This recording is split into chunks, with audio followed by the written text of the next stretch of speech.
Hello everyone. It's very nice to be here today. Just following up with the talk just now, so I'm not going to focus on MixMarvel platform first because that's a very macro scope of long-term plan. I'm going to dive more into NFTs, so non-fungible tokens, as well as mass adoption, so driving mass users into blockchain games. So just following up with the panel, I'm going to give some visual examples of our experiments in hyperdragons and hypersnakes to showcase like what the panelists talking about just now. So for our pipeline of content in MixMarvel, we focus on 3 categories of games. First, we call it a native blockchain games that we're trying to testify while switching the mindset from traditional game into blockchain games, how we can do games around like NFTs, so non-fungible tokens. Second, we do is those panelists mentioned a lot of times, so free-to-play mode. How we can do a free-to-play mode, adding on like blockchain, what's the chemistry in that? That's gonna drive mass users into blockchain. So Hypersnakes, the game that we're working on, is gonna test sample our experiment on that. And last is a lot of people are questioning large-scale games such as FPS, first-person shooter. Can that be transitioned into blockchain? And our answer is yes. So based on our experiments in like the first 2 categories, we're quite confident that we can do something like that for large-scale games. So yeah, let's see some visual examples. So Hyperdragons is our first game that we launched actually last year in March. It's celebrating its anniversary, so 1-year anniversary this month. It's the top game on Ethereum, and we launched an ontology version in Christmas, and currently we're working on a Tron version as well. So yeah, a very long lifespan, and we testify how we do games around NFTs. So just to give a quick video to show, it's definitely very simple, but we test out like how the token economy work and design around like NFTs. So we can see a video first, then we explain more in depth. So in here, it has a common aspect called a marketplace. So it's an RPG idle game. Every dragon you own is a digital asset. You can send it to like, you can cultivate it, you can purchase it and sell it to make a profit from that, honestly. But also you can do a lot of gameplay around that. So the core gameplay is our exploration component. So when you purchase a dragon, you level up the skill level of it, accumulate experience, then you send it out for an exploration. So you might encounter a lot of challenges throughout your journey of exploration. Then when you fight the guardians, you're gonna have like chances to open up chests. So when you open up, you have the time, like it's kind of like a lottery. You can earn some tokens from by luck. And we also have a leaderboard of the skill. So basically, if you're very good, like in the leaderboard, you get more share of the pool.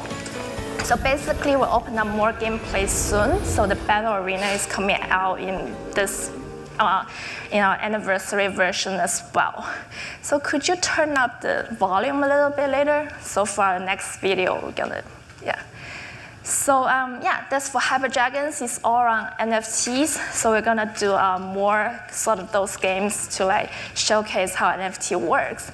So Hypersnakes. So a lot of the panelists are talking about like free-to-play mode. So adding up blockchain, what's the chemistry in those? Hypersnakes is a light competition games. So basically, you battle each other out. So when you compete when you out-compete others, you earn some tokens as your rewards. But that's not the case. Like that's not only the case. We also reward like people who frequently come into the game. For instance, if you're not a skilled player, what are you gonna do in this? So let's see a video first to see the gameplay of Hypersnakes as well. So yeah, it has 2 modes. So the casual mode is for people who don't want to spend but want to testify like how it works. And the wager mode is for you actually compete with others and earn the tokens. So there's only one Snake King end up in the whole game. So you add up the tokens. If you outcompete others, you can eat a token from their body. So we kind of add the PUBG mode in here. So basically the circle shrinks. So there's only one like snake end up in life. So as I mentioned, if you're not a skilled player, what else you can do here? So you can do a manager of the state battlefield. So you can just run your snake battlefield and earn the money from people playing inside your battlefield. So yeah, you can purchase a battlefield and run your business. It's kind of like a simulation game that you can run a farm or so. Yeah, and the point to mention here, so you also have some of the highlights of the NFT here. All the snake skins that we're selling are non-fungible tokens on the blockchain. So I just want to mention that all the NFT efforts or the mass adoption efforts are all like joint effort by us. So we design a gameplay and also with a lot of our partners who work on like wallets, who work on layer 2 solution to make it happen, to smooth out the onboarding experiences and also to have large scale games that can happen on like blockchain. So yeah, this is our, some of the in-game arts from Hypersnakes. It's coming up in March, so this month, end of March. So talking about, so it's a joint effort, so not only us, so wallets, layer 2 solution by us, also like trafficking. So we partnered with Chang and to like drive mainstream traffics into games, and also like mainstream channels like Contendos. So they have 60 million global users who are young and active. So we're driving them into Hypersnakes. Hypersnakes has 1 billion users. The gameplay is very self-explanatory, so it's easy for them to get on board. Also, they're linked to the cause token economy. So yeah, trafficking channels that can help us to drive mainstream users into blockchain. So yeah, they're doing their live streaming. So live streaming is going to help us to educate users to smooth out their onboarding experiences.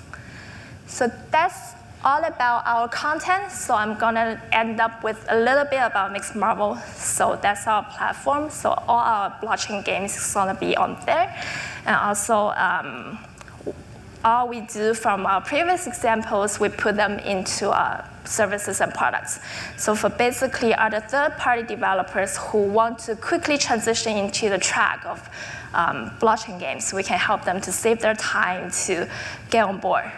So MixMarvel has a worldview of a universe. So inside the universe, there are multiple planets. All the planets are NFT assets.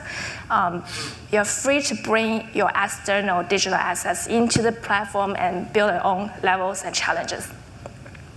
So a little about roadmap. So all the games are gonna be here inside MixMarvel in June. So we launched our first version called Marvel Land version in June, and later it's called the Galaxy version. The Marvel Galaxy version are gonna drive more NFT from other games into MixMarvel. So at the ultimate stage, we hope it to be more like governed by other players or communities, not like solely owned by us. So that's all from me. So if you have any questions, just let me know. Thank you very much. So do we have any questions? Oh, yeah. Yeah, get the applause out. There was a question at the back there. I'm going to just come over with the mic.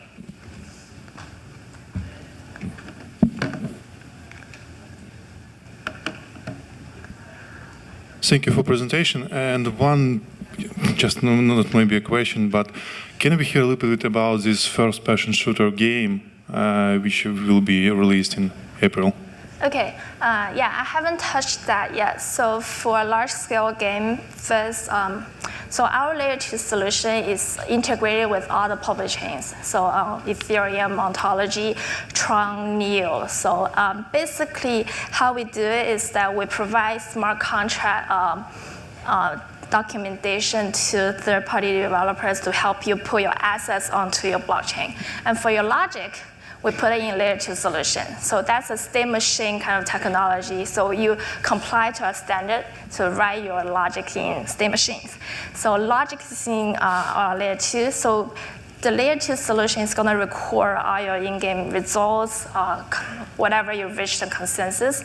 So we put those results back to the layer 1 occasionally when you think it's necessary. So yeah, and also we help with design the token economy, because a lot of them mentioned that the mindset is very different. So you need to like design certain token economy that fits the blockchain game design. So that's two parts of work, technical and also token economy design. Great, and there's another question here.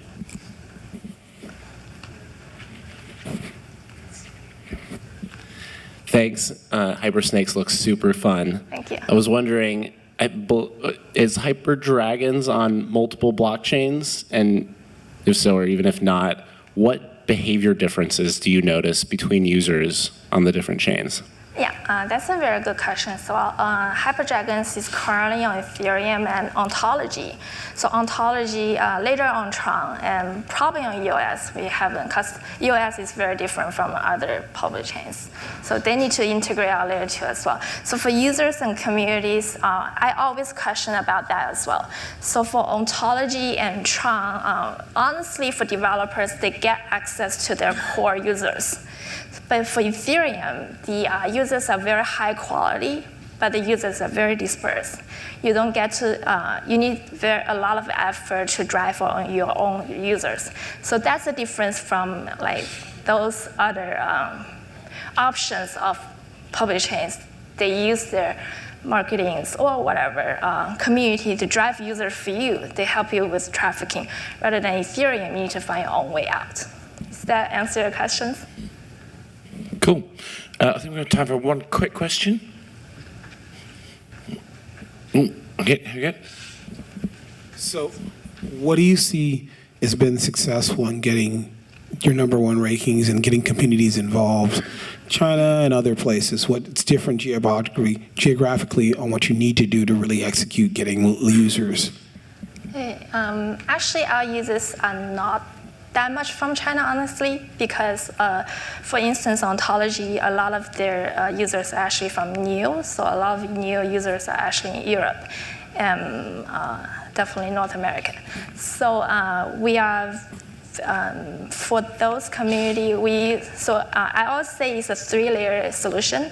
First is products. So inside the product, we really leverage like the community. So basically, we're trying to set like marketing tools for the community to drive users themselves, so they can have like operational events to drive users their own.